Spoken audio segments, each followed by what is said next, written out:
Hello students, I hope you all are doing well. So today I'm going to explain you how you can avoid plagiarism.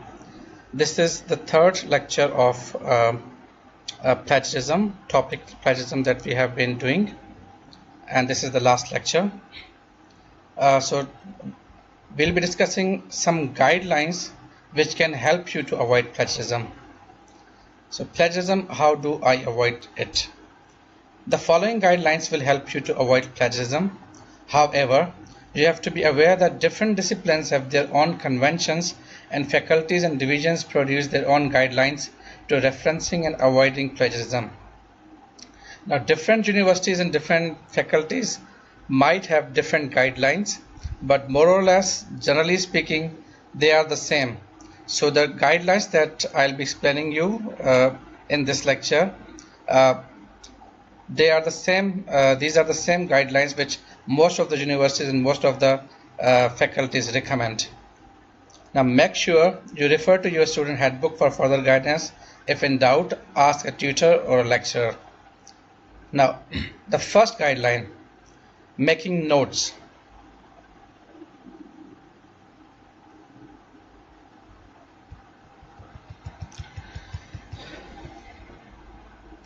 Now, during note-taking, it is possible that you adopt the language of your source, and it is tempting to write out the notes word for word to try to save some time. When you come to write your assignment, it can then be difficult to remember which notes are in your own words and which have been copied directly from your sources. Now, this is very important. When you are writing an essay or you're writing an assignment or a thesis, usually you open so many tabs on your laptop and you have got so many different sources open in your laptop. So what you do, you have got a notebook with you, and then if you find anything interesting and relevant in any of the sources, you write it down in your notebook. But keep in mind that at the end of the day it's going to be very difficult, because if there are 10 tabs open and you have made notes from 10 different sources, and then at the end of the day when you see that notebook after a couple of days perhaps, it's very difficult to know that whether you have summarized that source in your own words, you have paraphrased it, or you have written the original words of that source. And then it's again very difficult to know, and it's very difficult to go back to all those tabs. Now, one way to avoid this is not to take notes in the first stance. It is always very tempting that you've got a source, and the sentences which are written in that article or in that book, they're so tempting that you want to copy them. You think that you cannot write better than that.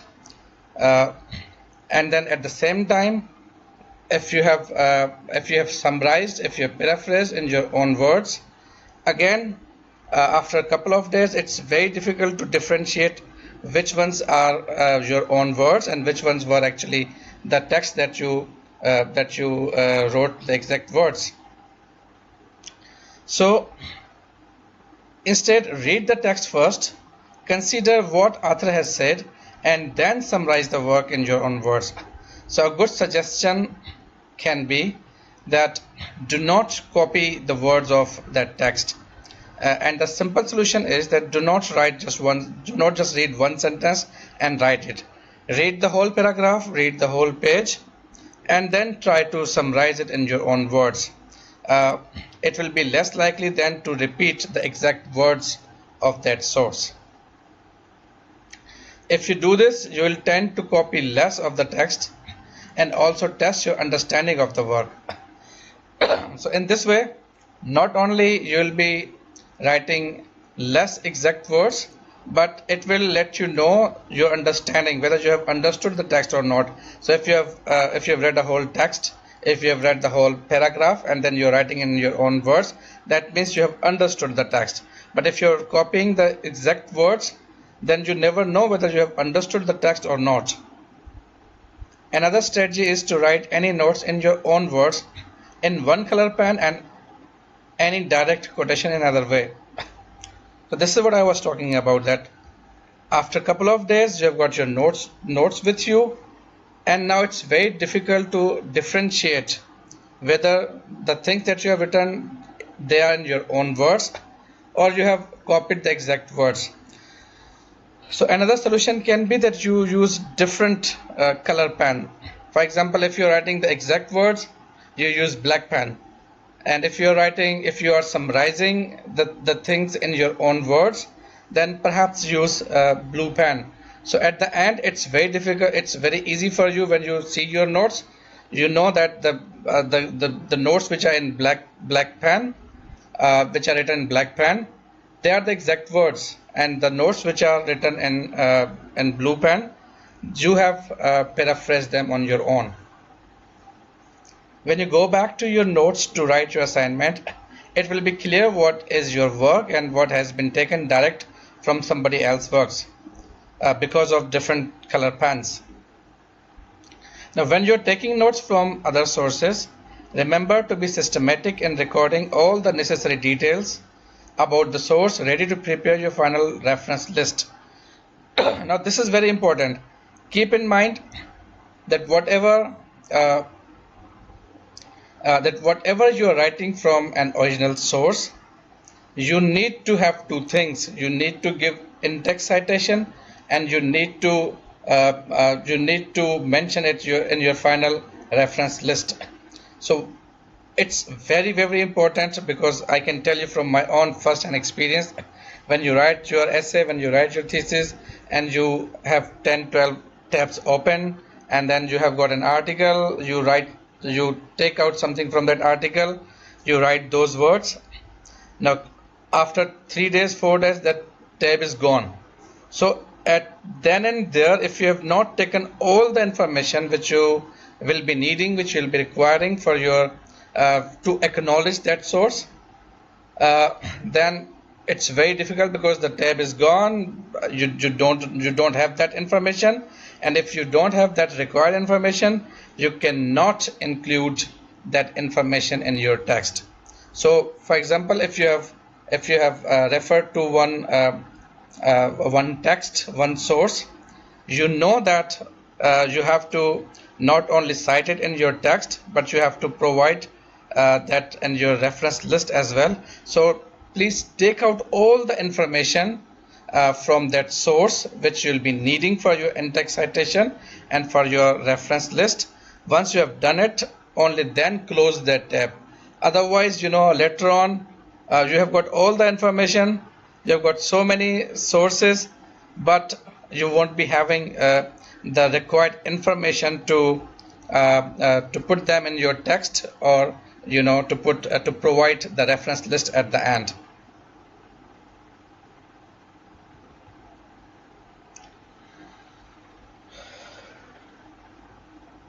Okay, so second guideline is that use direct quotations. Remember that if you use the exact words from your source, these should appear in quotation marks, or for longer quotations be indented and be fully referenced as required by your division. Make sure it is clear where the quotation starts and finishes. As usual, all the details of the source should be included within the reference list. So if you are copying the exact words from any source, keep in mind that those words should be in quotation marks. We have discussed it previously as well. Now the number of direct quotes that is acceptable in an assignment will vary depending on the discipline and the assignment task.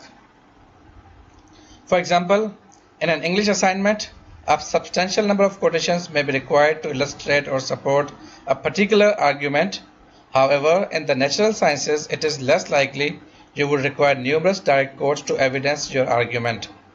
Unless you have been advised otherwise, try to use quotations sparingly and make sure the reader knows why the quotation is important for your argument. A simple suggestion is avoid using so many direct quotations.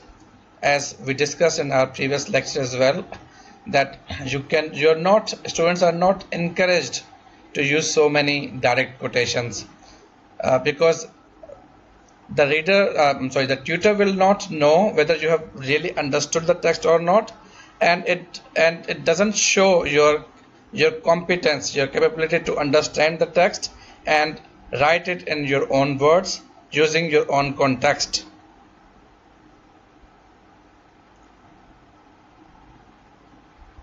So if you are using a quotation mark or a quotation, keep in mind you need to be convinced that this quotation, these exact words are very important, and you cannot perhaps paraphrase them. And if you paraphrase them, if you change the words, the essence will be gone. So in normal circumstances, please avoid using quotation marks. Use quotations only when the author has expressed something so well and so succinctly that you feel that the words cannot be bettered. If you feel that the words cannot be bettered or even cannot be paraphrased in your own context, only then you can use some quotation marks, but avoid them in normal conditions. If you do this, you'll probably reduce the number of your quotations and be more aware of when you're quoting.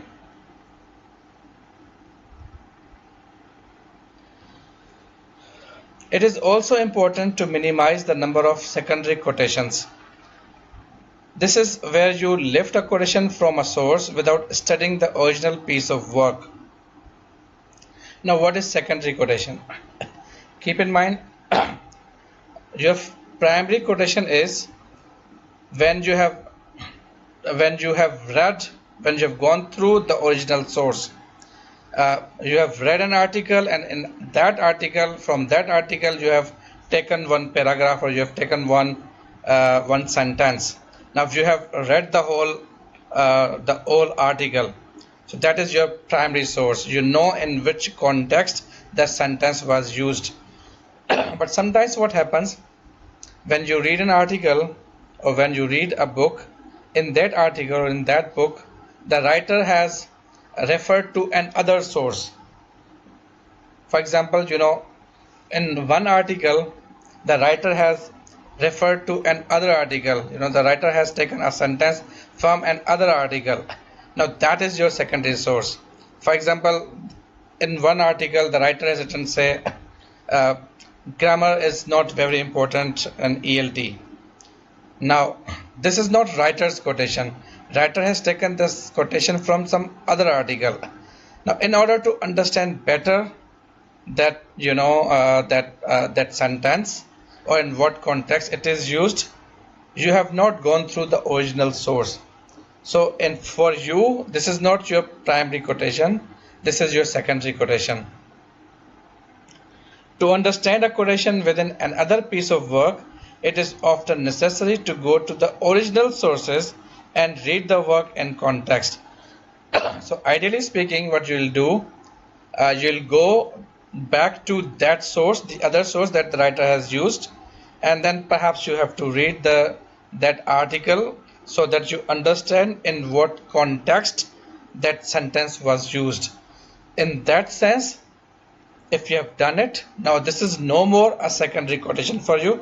This is primary quotation for you. Why? Because you have read the original text, you have read the original article in which that sentence was taken. This also allows you to interpret the original work in a way which is meaningful to both you and the assignment.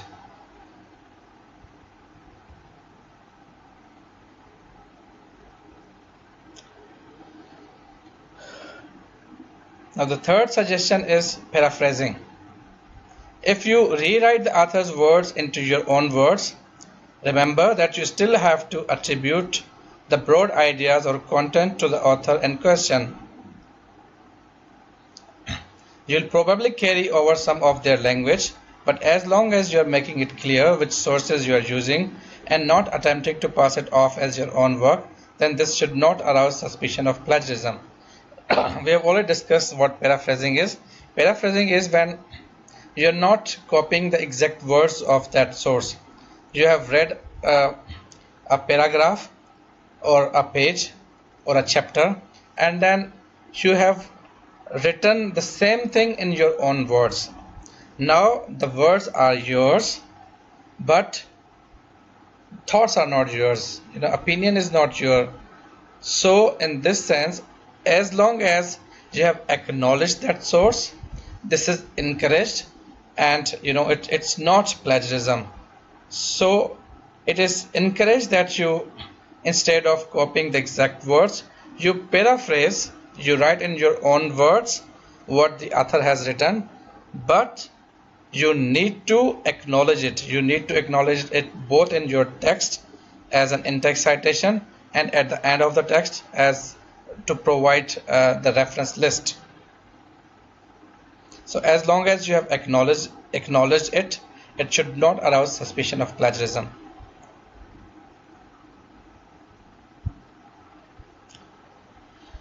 The more sources you look at, the less likely it is that you will seem to be repeating without acknowledgement the content of one of them.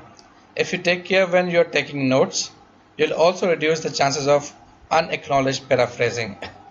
So when you're making notes, if you have acknowledged both, not only the direct quotations but paraphrasing also, then it's not going to be plagiarism. But in most of the cases, please avoid writing the exact words, avoid those quotation marks.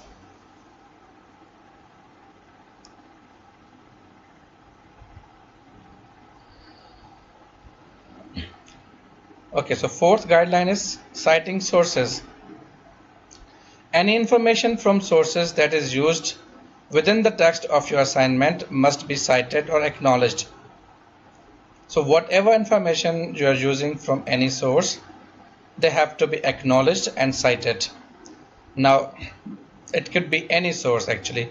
This includes any web sources, newspaper articles, reports, and TV or radio programs that you may have referred to, in addition to printed books and articles.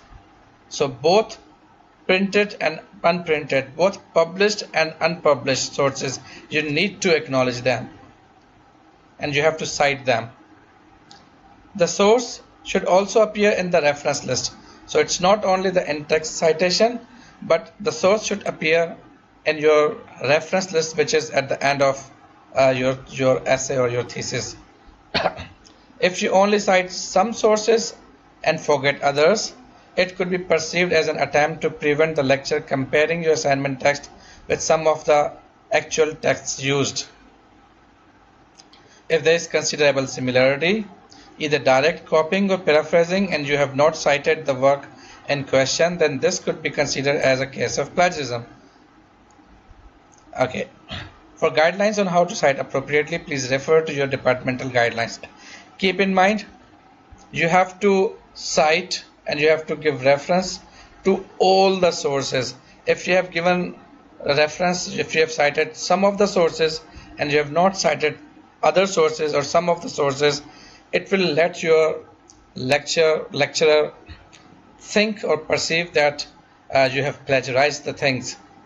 So if you have used 10 sources, you need to mention all those 10 sources.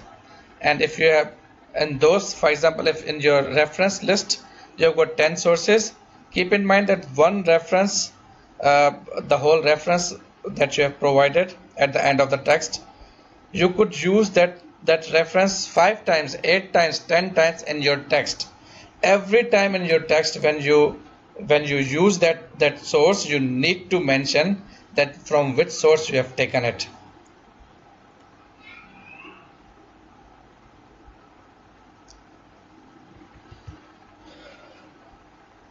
Fifth, how do I know when to include a reference in my work? Now this is very important. You cannot give reference for every single sentence that you have written in your assignment or in your essay or in your thesis. Otherwise it will be only a bunch of references. What's your own contribution then? When you're writing an essay or completing a similar kind of assignment, it is not always necessary to include a reference for everything you say. For example, when you are writing something which is a fact, you don't need to give any reference. For example, if in my essay, if I'm writing that Pakistan came into being on 14th August 1947. Now this is a well-established fact, so I don't need to give any reference. I need to give reference only if I'm giving different opinions of different people. So if that were so, your work would be more references than substances if you are giving reference for every single sentence. When you give a reference is partly a matter of judgment, and conventions will vary from one discipline to another. Now, this example from an English history assignment gives a good indication of when you would and would not give a source reference. For example,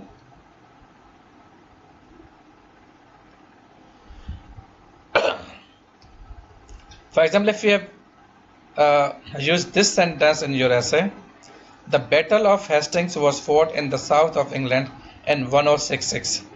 Now, this is a well-established fact. You don't need to give any reference for this. Assuming this was not a direct quotation, it would not need a reference to indicate where you obtained the information. This is because it is a very well-known, well-established fact and it is not contentious. However, if you then wish to discuss the various opinions of historians on the conduct and outcome of that battle, then you would need to reference the sources. So this is a well-established fact. But when you're talking about different opinions, for example, what could have been the reasons of that war or what could have been the outcomes of that war, so different historians might have written differently.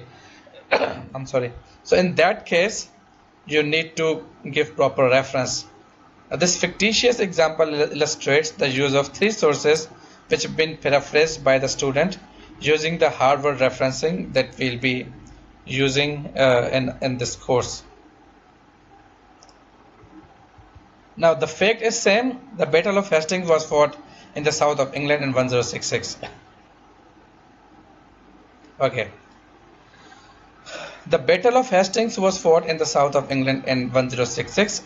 Since this is a well-established fact, so you don't need to give any reference.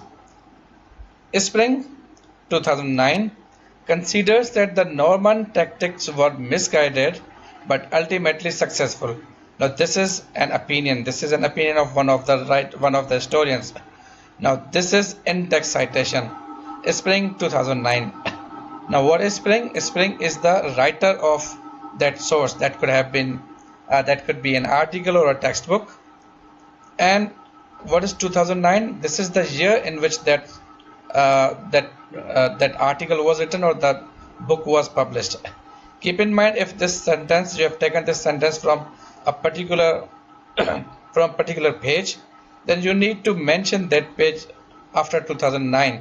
So you'll be using two dots, and then you'll be writing the page number. For example, if the page number is 109, so Spring 2009, two dots and page 109. Now this is in-text citation. What is in-text reference? Now, for example, if this is the article, the name of article is not here. If this is the book, the name of the book is not here. If this is just the writer and the year in which that was published.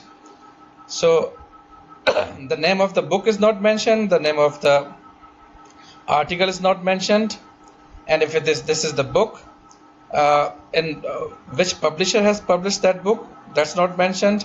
If this is an article, in which magazine this article was published, it's not mentioned. So these all pieces of information you need to mention in your in-text reference list. But in your in-text citation, you will only provide the name of the writer and in the year in which the book or the article was published, and if there is any exact page number. So Spring 2009 considers that the Norman tactics were misguided but ultimately successful. In contrast, Summer 2010 has long argued that it was only the exhaustion of the Anglo-Saxon forces which permitted the Norman victory. Now see, the same fact, but there are two different opinions about that victory. So again, what is Summer? Summer is the writer, and 2010 is the year in which that book or that article was published.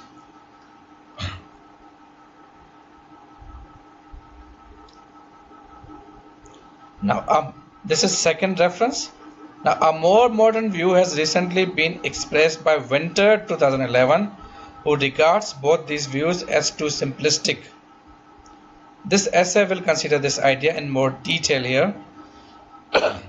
So this is the fact: the Battle of Hastings was fought in the south of England in 1066, and then the student has mentioned three different sources that why what could have been the reasons of the victory of the people. So the student has mentioned these three sources. One writer is spring, second is summer, and third is winter. So this is actually in-text citation. At the end of the text, you have to provide these sources in your reference list as well. We'll talk about this in-text citation and reference list after a couple of weeks in detail.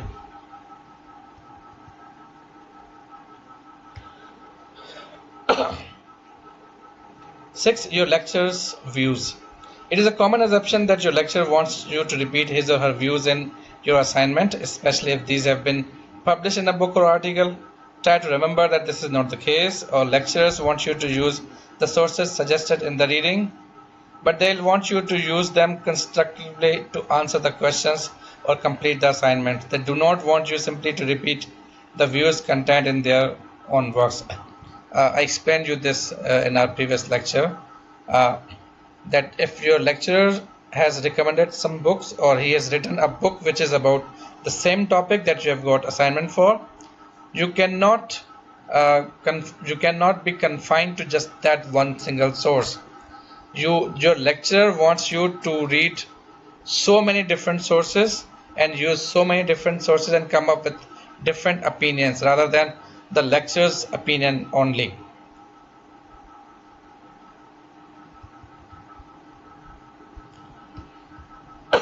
The textbook. If a lecturer recommends a textbook, then obviously he or she wants you to read it. However, as above, they do not want you to copy it out when completing an assignment. Once again, the idea is to use the information constructively. You want to show that you have understood the issues and concepts involved, but in order to show that you have understood them, there has to be a clear input from you. This cannot be shown if you simply copy out the text from the textbook. However good this is, it is also the case that if you use basic textbooks, you still need to follow the referencing conventions. If your lecturer has suggested a textbook or some textbooks, it's good that you use them, but your lecturer doesn't want you to repeat only what is written in the textbook, because there is no critical thinking involved in it. If you remember, when I asked you to write the essay in your first midterm and your midterm, I told you that you have to come up with your critical thinking. Critical thinking means you are not just quoting different sources, but you're coming up with your own reasoning, your own logic as well, your own opinion as well. So if you're talking about 3-4 different sources, what is your understanding? What is your take, in that matter? So that matters.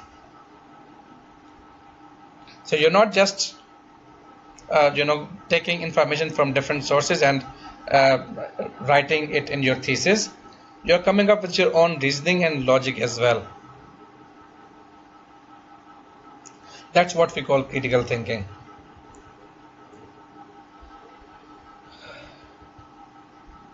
Number 8, diagrams, graphs, tables. Any graphs, tables, data, or diagrams that are not the result of your own work also need to be fully acknowledged. So you need to know that if you have taken a diagram or graph or a table from any other source, you need to acknowledge that source as well, because the diagram or graph or table is not the result of an outcome of your own research. It is usual to include a title and to reference the source of the information or graphic in the usual way. So you need to know how you can properly you can give proper references for diagrams, graphs, and tables in Harvard style. So you will learn it later. So even if you are using diagrams, graphs, and it's not only text, it's diagrams, graphs, and tables also which need to be properly acknowledged. 9. Collusion in individual assignments. Collusion occurs when students work together on an assignment that should be an individual piece of work. To avoid suspicion of collusion, you are advised to do the following. Now, I'm sure by now you must have understood what collusion is. We have discussed it in detail in our previous lectures. Collusion is when, for example, our class is given the same assignment and students, they cooperate with one another to write that assignment. So if two students have written more or less the same thing, so that's also a case of plagiarism. But how can you avoid it? We discussed that at the initial stage you can discuss the things with your classmates, with your friends. You can have a general discussion. So in order to avoid collusion, you need to take care of these things. What you should be doing these things. 1. Have any discussions and sharing of ideas before you start completing the assignment. So whatever discussions you want to have it before starting your assignment, before start completing your assignment. Once you have started completing your assignment, please do not discuss, because this is the time when most of the students, they have already started completing the assignments. So whatever you discuss, they'll put it in their assignment.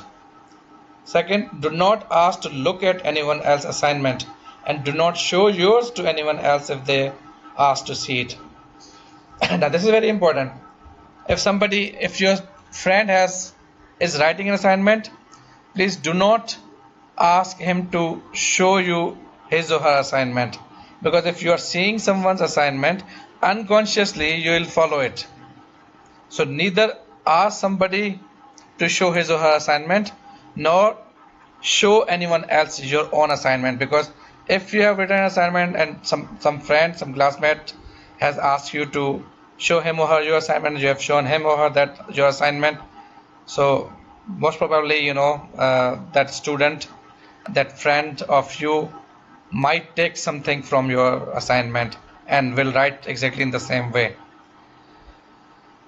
So remember that if sequence, style, and content are very similar between two pieces of work, it will lead the lecturer to wonder whether there has been collusion. So if two students have shown each other their assignments, so what will happen? In some way they'll have the same sequence or style or content, and it will let your lecturer think or perceive that you both have done plagiarism. So please do not show your assignment to someone else, or do not request your friend to show you his or her assignment.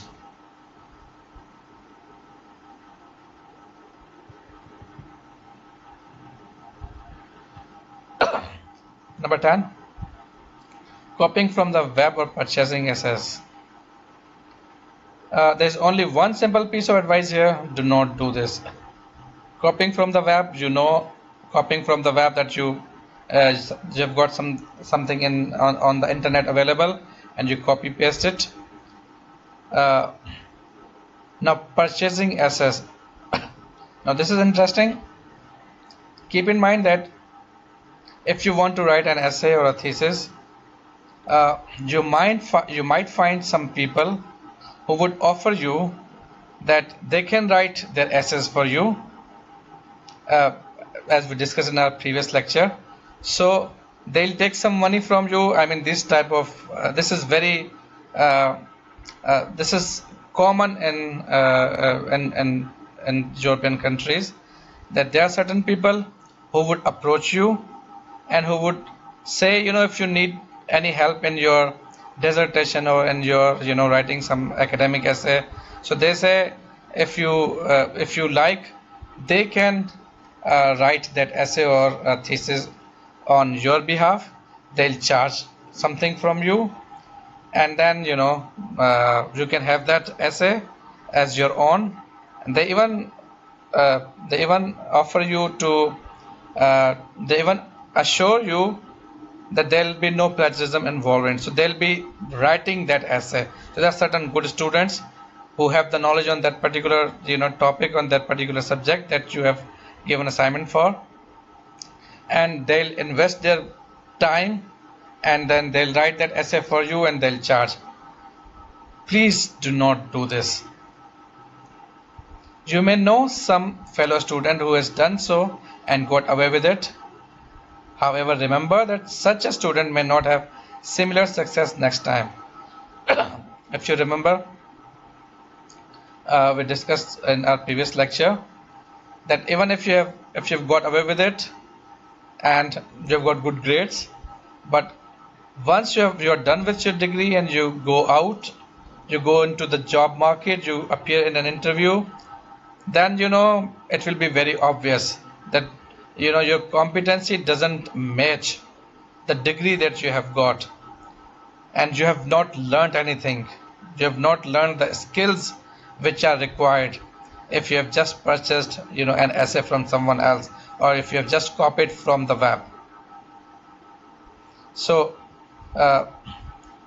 never do this. And that even if he or she has been successful in passing of work which is not their own, it does not mean that you will be. So you might find one of your class fellows who would say, well, I purchased this essay from someone else, and see, I have passed this assignment. This was case with me as well. One or two class fellows of mine, they purchased essays from someone else. They revealed it later on, and they passed.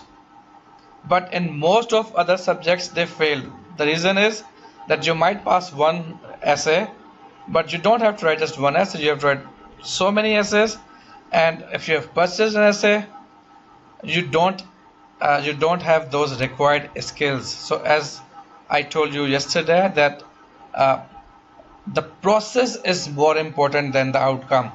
So you have missed the whole process if you have just purchased an essay from someone else.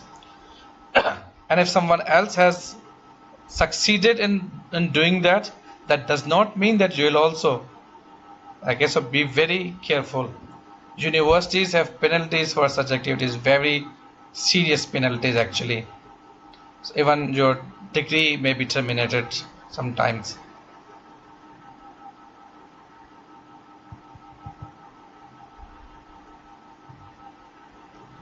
Now, last but not the least, check which reference system your university uses. It is important to note that different disciplines, divisions, and different publications very often have a preferred system for referencing. There's not just one reference style. We'll keep talking about Harvard style, Harvard reference style, but Harvard reference style is not the only style. The common referencing systems are the Harvard system, which is perhaps the most popular, the numeric system, and the APA referencing system. Faculties and divisions will have chosen a preferred referencing system. So you need to talk to your lecturer, your tutor, your faculty, your university, in order to know which reference system your university follows when you're writing a thesis. But when you're writing an article to get it published in some magazine, then you need to know what reference style that magazine follows. But keep in mind, if you have understood one reference system, for example Harvard system, then it's more or less the things are same. There are certain minor changes and differences, so it would be easy for you to understand other systems as well. So this was all about for today's lecture. So in today's lecture, we'll learn how we can avoid plagiarism. So as a student, you need to remember these 11 guidelines that I have explained. So if you know them well, hopefully you will avoid plagiarism, because plagiarism is very important topic. Whatever assignment you are given, whatever academic essay you are writing, even in your thesis, at the end of your module, at the end of your MS or your ME, uh, you need to submit your thesis, your essay, your assignment on Turnitin, and you need to provide a plagiarism report. So this will do. That's all for the plagiarism. I hope you must have understood. Have a good day.